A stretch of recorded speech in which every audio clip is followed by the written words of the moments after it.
আমরা একদম নির্বাচনের দ্বার প্রান্তে। আগামীকালই আমাদের সেই মাহেন্দ্রক্ষণ বাংলাদেশের ইতিহাসের একটি অবিচ্ছেদ্য অংশ হয়ে যাবে ইনশাল্লাহ, আমরা আশা করি। আগামী 12ই ফেব্রুয়ারি সেই নির্বাচনকে ঘিরে আমাদের সকল প্রস্তুতি সম্পন্ন হয়েছে। আমাদের ইতিমধ্যেই আমাদের যতগুলো স্ট্রাইকিং ফোর্স আছে এবং এর পাশাপাশি এবারের যে বিভিন্ন বাহিনীর যে ডেপ্লয়মেন্ট, সেটি বাংলাদেশের ইতিহাসে সর্বোচ্চ ডেপ্লয়মেন্ট হয়েছে এবং সমস্ত বাহিনীগুলো এবং সমস্ত সিভিল অ্যাডমিনিস্ট্রেশন থেকে শুরু করে সকল বাহিনী একই স্পিডে এবং একই স্পিরিটে কাজ করে যাচ্ছে। প্রত্যেকটি ভোট কেন্দ্রে মনিটর করছে।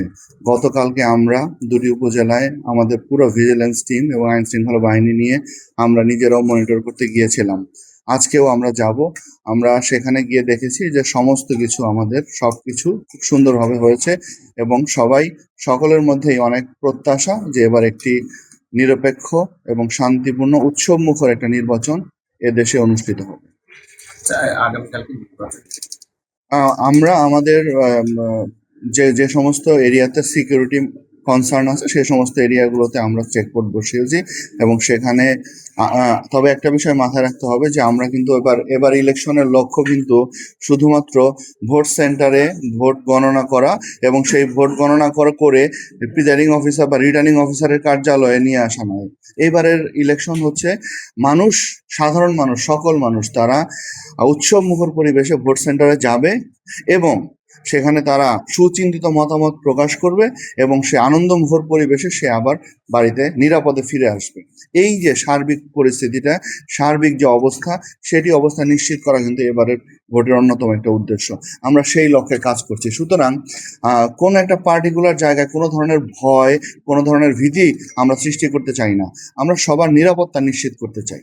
আমাদের কাছে আমরা এবার ঝুঁকির বিবেচনায় এবার আমাদের অনেকগুলো পদক্ষেপ আমরা গ্রহণ করেছি। ইতিমধ্যে প্রায় সকল ভোট কেন্দ্রে আমরা সিসি ক্যামেরা লাগিয়েছি।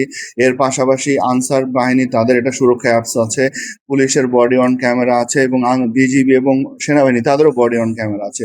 এর পাশাপাশি আপনারা জানেন যে এবার আমাদের যত ম্যাজিস্ট্রেট নিয়োগ হয়েছে তাদেরকে আমরা পার্টিকুলার সেন্টারগুলোকে ইউনিয়ন ভিত্তিক ভাগ করে দিয়েছি এবং সেখানে বলেছি যে ওই ইউনিয়নের সংশ্লিষ্ট ম্যাজিস্ট্রেটের তার সমস্ত ভোট গণনা শেষ না হওয়া পর্যন্ত কোনো ম্যাজিস্ট্রেট তার স্ট্রাইকিং ফোর্স নিয়ে উঠে আসতে পারবে না। এগুলো নিশ্চিত করে তারপরে সে ওখান থেকে উঠে আসবে।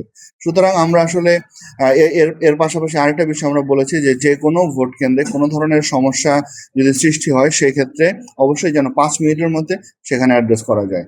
সুতরাং সবাই আসলে অ্যাক্টিভ। সবচেয়ে বড় কথা হচ্ছে কি জানেন, সবচেয়ে বড় কথা হচ্ছে সমস্ত ফোর্স, সিভিল অ্যাডমিনিস্ট্রেশন থেকে করে সবাই একই স্পিডে আছে এবং একই স্পিরিটে আছে এবং সবার একটাই উদ্দেশ্য এই দেশকে একটা ফ্রি, ফেয়ার এবং আন্তর্জাতিকভাবে গ্রহণযোগ্য একটা ইলেকশন উপহার দেয়।